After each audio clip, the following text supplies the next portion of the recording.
Alright everybody, welcome back to episode 13. We are really enjoying it, and I'm so glad that you can join me in this episode.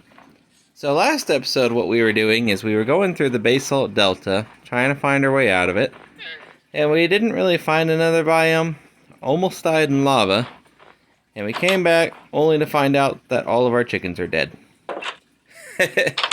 So, we have a change of plan. So, I have something else that I want to do for this episode, and it starts with mining. So, we're going to go kind of deep down under, grab a few items here and there, and what we really need is we need some deep slate. So, some deep slate, some redstone blocks. You know, we could always use some more basalt, so that's something to keep in mind. But I want to build floating islands. So you've seen probably some people build some floating islands, and they're just fantastic. They're cool. They add a little bit of fantasy design and element into the game, and I love them. I think they're so awesome that I want to build some. And it starts with some darker stones. So in particular, that deep slate, that tough, you name it, that's what we're going for. I'm going to just go ahead and throw the gravel in there, we don't really need it. Nature box, put our tree over here. And that's kind of what I want my base to be like. Maybe this kind of season around when I'm playing. And as far as food goes, I know that unfortunately the chickens didn't quite pop out. But my wife and I, we were playing some Minecraft yesterday, and I did find out that an excellent source of food is bread. We are going to get some wheat fields going on there, and we're going to have a lot of bread out the days, you know. It only takes a couple hours to build and get everything set up and stuff, but we'll get it, and it'll be fun. So that's what we're going to do this episode, and we're going to enjoy it. So hang tight with me. We're going to see what we can come up against, what we can find. And who knows, you know, we might find some pretty cool stuff. Okay, so first things first, I need some pickaxes. So we're going to go ahead and make a couple iron pickaxes, because I don't want to use my diamond one if I can help it. Couple sticks here and there. Yeah, there we go. 3 iron pickaxes should be fine. I have a bed in case I need it. I don't know why I'm carrying everything with me. I don't have any room.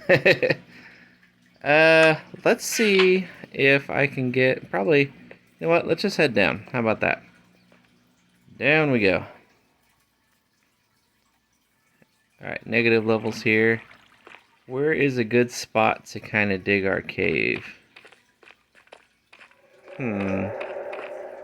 It's been a little bit since I've been down here. I don't have any more extra iron with me, so that's okay.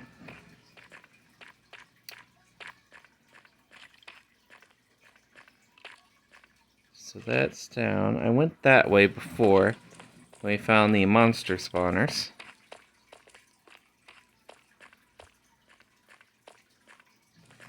So I'm thinking probably a good spot to start digging would be down there with that redstone, I bet.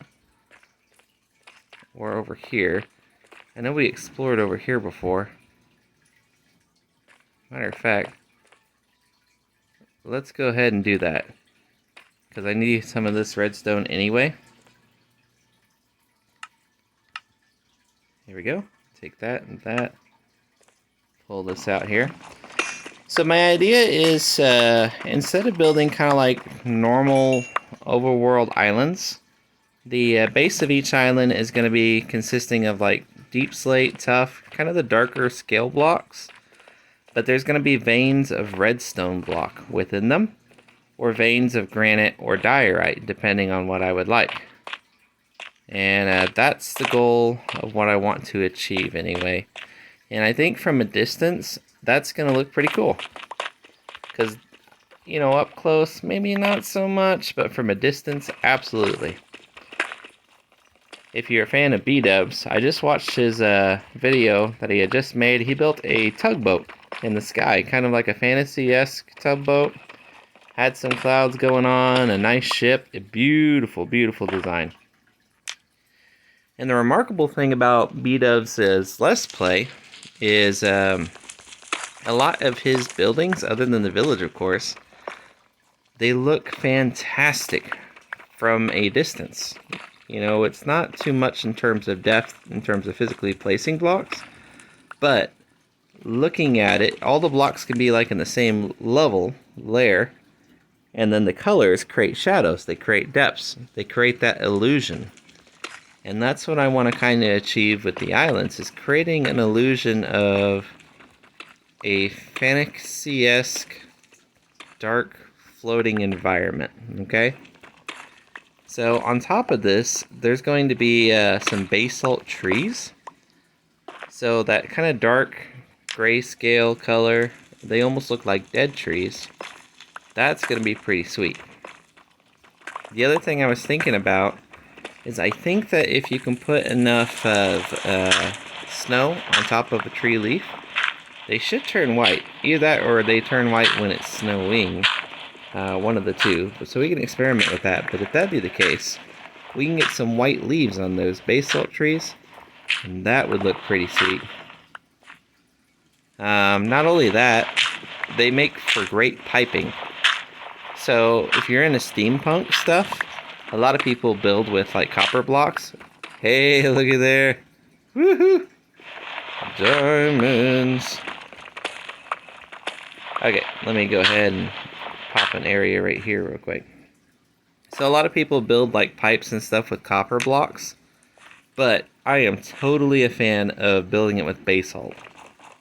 I did it yesterday when we were playing, my wife and I, inside of a building. Combine it with a little bit of netherrack and deep slate, especially the brick versions, and that looked awesome.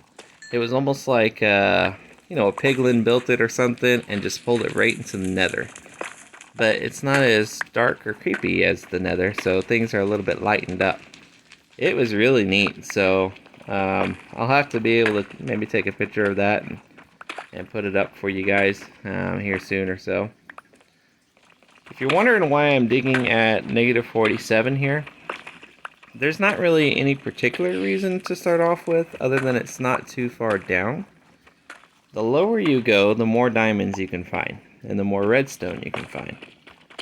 But I don't want to be so low that I'm missing out on other materials as well, because I still want the iron. I still want redstone, I still want diamonds.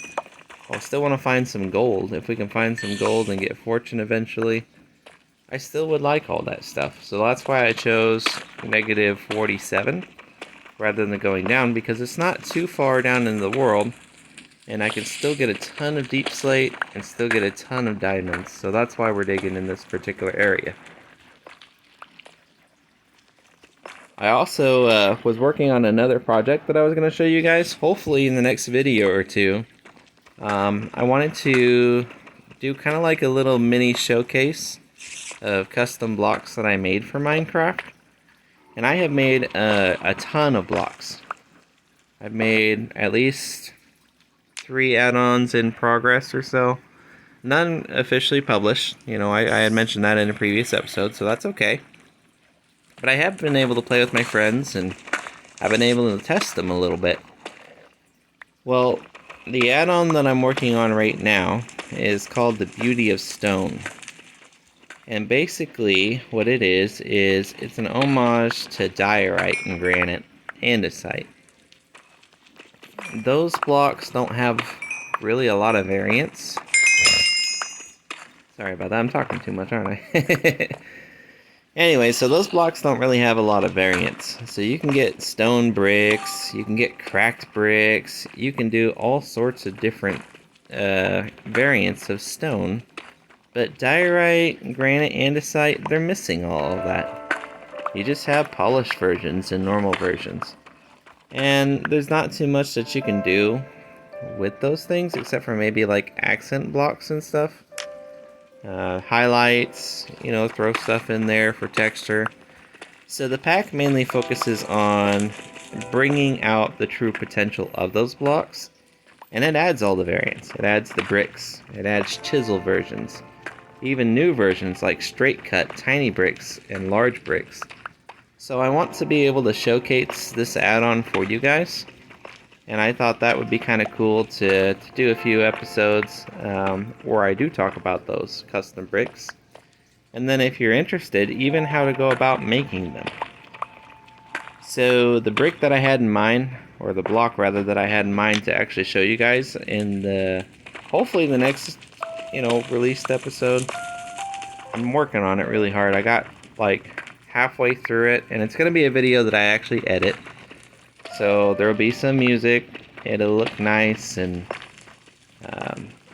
something I can kind of figure out with YouTube Studio. My friend Game Boy Color guy, he was able to kind of point me in the right direction when it comes to editing videos like that. So anyway, that's what I'm going to do.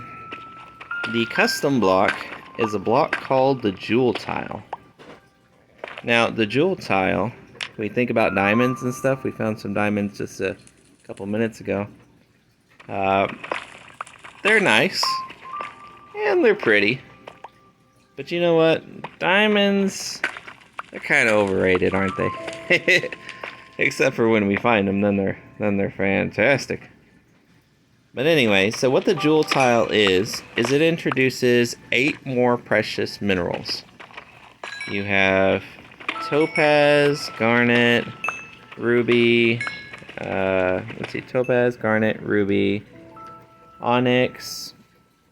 You have, am I calling it pearl? Opal. I'm calling it opal. And then you got peridot, amethyst, and one more block. What was the other block that I had? I don't remember the other block that I had, to be honest with you. But anyway, so it enters those precious materials, but unlike normal blocks that only have one texture and we place it and that's it, this block acts as a little grid system.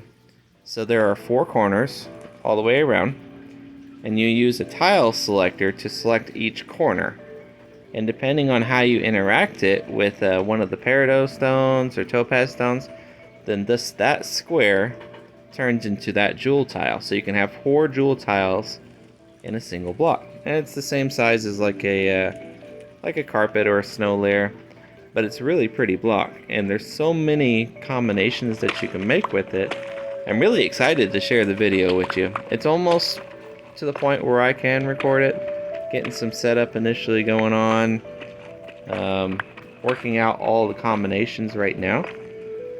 So we're nearing completion on that, and then I could share it with you, but pretty excited. So hopefully that kind of whets your appetite and gives you something to look forward to, especially when it comes to custom blocks, I don't know if you guys have ever experimented with making custom blocks, but that's one of the things that I really love about Minecraft, is the freedom just to create. You create in the game, you can create outside of the game, you can add to the game, and there's all sorts of different places that you can find inspiration and do some pretty cool stuff. So that's what I like to do, and I haven't really got to do too much of the add-on work lately, but I do want to share it with you because I do have a lot kind of sitting there, and it doesn't do any good unless I share it. So that's what I want to do. Oh, you may be wondering, so I'm not using torches. No. I don't like using torches. I don't like wasting charcoal, coal. I think that those are better off, cooking or smelting items, decoration block. So my favorite block to light with is actually netherrack. Netherrack is so versatile. You can place it easy. Lava. Right above us. We're above a lava lake or something. Yeah, that's not good. So I gotta be careful. But it's such a versatile block, and it doesn't look half bad. You can go through and decorate it if you want, but that flame is permanent. It looks nice. It just covers a decent area. And if you would rather to dig with like soul sand, even though it doesn't light up as much, it still looks pretty. So, pretty cool stuff you can do with it too. But that's my favorite block to light up caves with. I don't like torch spamming stuff. As a note of caution, this looks great in like strip mines and stuff. Spread all over like a normal cave floor. And not so much. But we make it work. We make it work. Anyway, I hope that you guys are having a great day today. I got off work here a little bit ago and was able to come home, relax. Wife and I, we had some tacos and cleaned a hamster cage, and now we're on Minecraft. So that's pretty fun. And the main purpose of this episode is material grabbing. The more material we can get for our floating islands, the better. So we want to be able to at least have enough to where we can start a project. So we don't have to come back here as often, you know. I got some tuff right there. I do need some tuff actually. Let's go ahead and take that out. And we're finding a decent amount of redstone, so that's exciting. Found a decent amount of diamonds as well. What we got? We got 13 diamonds just from strip mining. A little bit of iron, a decent amount of lapis. I at least got one redstone block that I can do, so probably a little more. I think, what is it? 9 or 8? A few blocks. So that'll give us a good accent point. Grab some of this stuff here.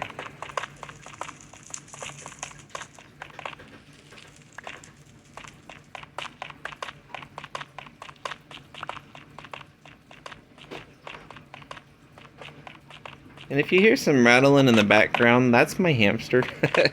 She gets a little rowdy after I clean her cage. She doesn't like it, so I apologize if you do hear her rattling. So that's what that is. Look at that, we got some iron and stuff too. I think this is a great idea to come down here and strip mine. Matter of fact, if we keep this up, we might even find a little more diamonds and get us a nice full set of armor or something like that. Alright, here. Dig out some more of this stuff. So, if you're underneath the ground and you're digging, if you're always curious about large veins, iron veins, and where they are and what they are, they can typically be found in tuff, especially if you happen to find iron inside that tuff. So don't pass that up if you see that, because you can get a pretty good vein. I found a few. They're pretty common. But that's your sign. If you can find some iron in tuff, generally speaking, you got a pretty good chance of finding a large iron vein.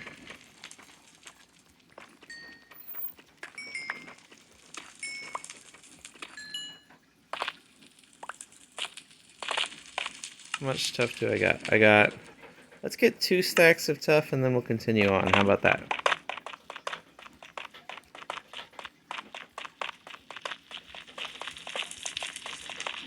There we go. So I talked about B-dubs a little bit earlier from the Hermitcraft series. And I was curious, do you guys have a favorite Hermitcraft YouTuber and stuff? Maybe ones that you fancy, or you like their designs, you like their redstones, their buildings, how they play, how they interact with other hermits. If you do, I'd really like to know. You can drop me a comment and stuff, and I think that's pretty cool. Maybe we can talk about that in the next episode or so. If you have another YouTuber that you like to watch, maybe that have made some videos or what have you, in regard to Minecraft, of course, let me know, because I am curious about that, and that'll give us a good discussion point. Perhaps, we can delve into some different techniques, even different cool builds. Anyway, so we almost done with our pickaxes. Generally, I bring 3 pickaxes, and once they're gone, I head back up to the surface. Just basic iron pickaxes. You can see that I got 2 iron, or 6 iron, so that replaces the 2 that I just broke. But it's pretty easy. Gives you something nice to do, something relaxing and chill. This is another thing too, is if you get bored in your world, which is easy to do, or you just need a break from like building or exploring, one of the best things that you can do to clear your mind, even on a rough day, is just to go strip mining. Pick you a Y level that you like. Maybe you're into copper and you want to go above Y level 0. Try to look for that copper vein. If you're into iron, maybe negative 17 or higher up in the mountains. Whatever you decide to do, pick you a good spot and just mine away. You can find all sorts of goodies. You can find, mine shafts. You can open up some pretty cool caves. I mean, there's all sorts of stuff that you can find. But you also feel productive that way too. So even though you're not building, you're still collecting material that you can use for your builds. And that's something that's not to be shied away from, So that's what I like to do too, is every now and then if I get feeling down or whatever, I just need a break. Hop into Minecraft and dig, man. Just go for it. Looky there. I have enough iron now to replace all of my pickaxes that are broken. I should have 9. Yep, I have 9. See? 3 is a good number. Alright, we're gonna break this thing and head back up.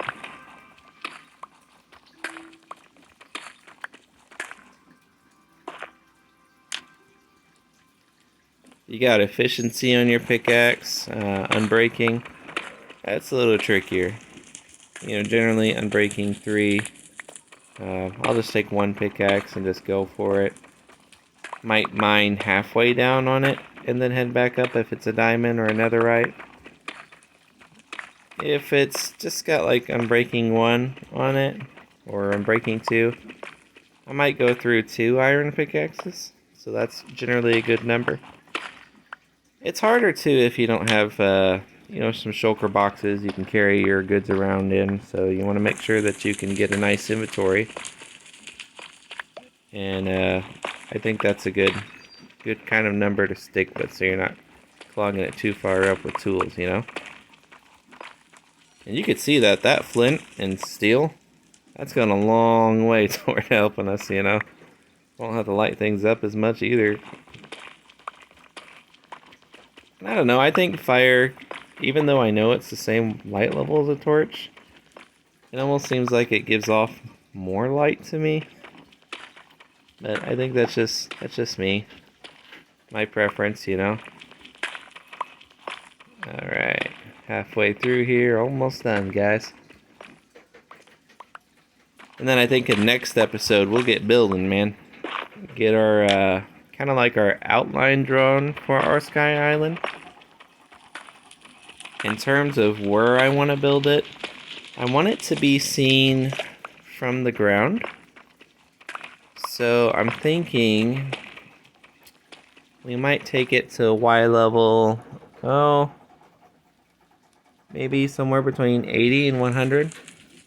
I'll have to play with it and see, because I don't want it to completely vanish into the sky, but I do want it to fade so it kind of blends in, On top of the island, I'm going to have some torches. They're going to be expanding islands. It's going to be pretty cool. B-Dub talked about the meta for farms and stuff. With the newest updates in 1.18, 1.19, 1.20, and you get the caves and cliffs expansion. I mean, everything changed so much. You can spend hours, and I mean hours. Look at that, more diamonds. You can spend hours trying to light up a cave and maybe even still miss some spots. But you gotta realize too that mobs only spawn within a certain distance of you. So if you're gonna be making like a creeper farm or any other type of farm that you want mobs to spawn on regularly, go up into the sky. I mean, the sky seems like the place to go. A lot of people like going over oceans and stuff, and that's okay too. But, you know, even at that, you still got caves underneath the ocean. And you gotta be careful where you set things up. So that's the kind of philosophy that I want to follow too. Build things up into the sky. And hopefully we can get some nice farms up there going too. It works with animals too. Not just zombies, not just skeletons, creepers. You can get animals to spawn up there pretty nicely. Drop them on campfires, whatever you need to do. So we might do that too and help us get our leather situation down until we can get to the Crimson Forest and get some piglins going on. Almost done, guys. Bear with me just a little bit longer. But I really enjoyed talking with you. And it's nice, you know, it's relaxing to me anyway, and hopefully it's relaxing to you and that you've enjoyed it. And we didn't do too much in terms of like building or discovering things, but boy did we get some materials. We got some diamonds. I mean, we got we discovered some stuff down here.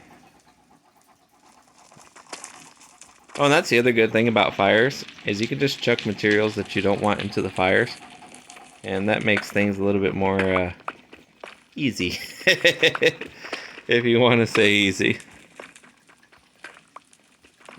Okay, here. It should break now. Yeah, there we go. What did we get? So we got ourselves, 1, 2, 3, 4, 5, 6, 7, almost 7.5 stacks of deep slate. That's really good. Gives us plenty to build with. 2 stacks of tough, tiny bit of gravel, 16 diamonds. Oh, we probably got ourselves, 14 redstone blocks, some more flint so we can light up some torches. A little bit of lapis. We can make 4 iron pickaxes if we want. We did pretty good. How many did we use? We used 1, 2, 3, 4. That's 5, 6, 7. There's 8, 9, 10, 11, getting toward the end, 12, 13, there's 14, 15, 16, 17, 18, 19, 20, 21 netherrack. So I mean, this stuff goes a long way when it comes to it. So anyway, I think what we're gonna do is we're just gonna call the episode here. So let me turn around and face you guys actually. That way you can see me a little bit better. I can see you. Content log, first person, third person front. There we go. So I just wanted to thank you all for watching my episode, and thanks for being with me in this little journey. We found some diamonds. We did good. So thank you so much, guys, and I hope that you have a wonderful night. Anyway, take care now. Bye-bye.